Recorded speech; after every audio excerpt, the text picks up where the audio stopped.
বন্ধুরা, রাজ্য সরকারের নতুন নির্দেশে রাজ্যের সমস্ত কাস্ট সার্টিফিকেট রিভেরিফিকেশন করতে হবে।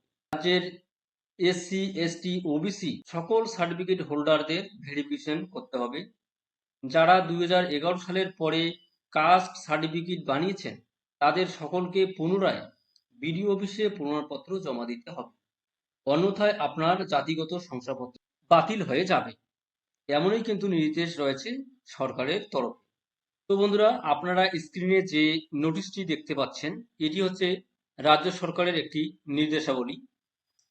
এখানে বলা হয়েছে 14/5/2026 অনুযায়ী 2011 সালের পরবর্তীকালে ইস্যু হওয়া সকল সার্টিফিকেটের রিভেরিফিকেশন হবে।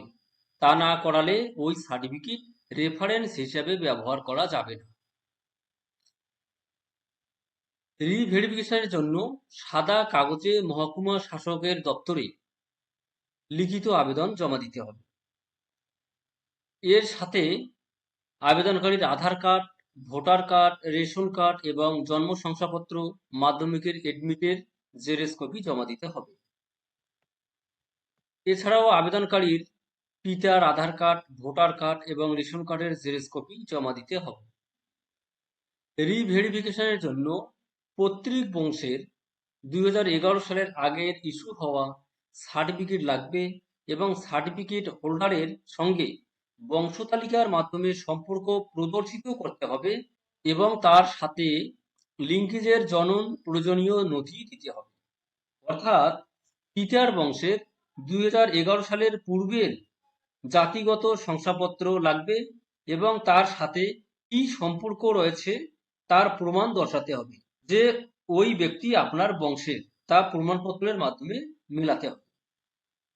এরপরে বলা হয়েছে পৈতৃক বংশে 2011 সালের আগের ইস্যু হওয়া সার্টিফিকেট না থাকলে 1950 সালের বা তার আগের জমির দলিল বা যে কোনো সরকারি নথি লাগবে। যদি আপনাদের পৈতৃক অর্থাৎ পিতার বংশের 2011 সালের পূর্বে কারো জাতিগত শংসাপত্র না থেকে থাকে তাহলে কিন্তু আপনাদের 1950 সালের পূর্বের বা 1950 সালের জমির দলিল অথবা সরকারি নথি জমা দিতে হবে।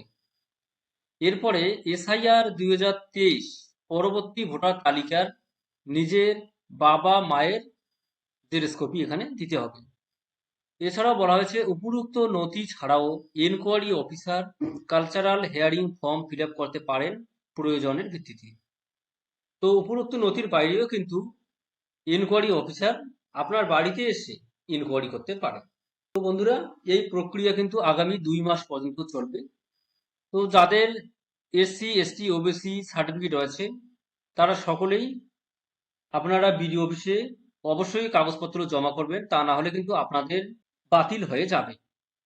তো বন্ধুরা, এর পরবর্তী প্রক্রিয়ায় কি কি আপডেট আসতেছে অবশ্যই আপনাদের ভিডিওর মাধ্যমে জানিয়ে দেওয়া হবে।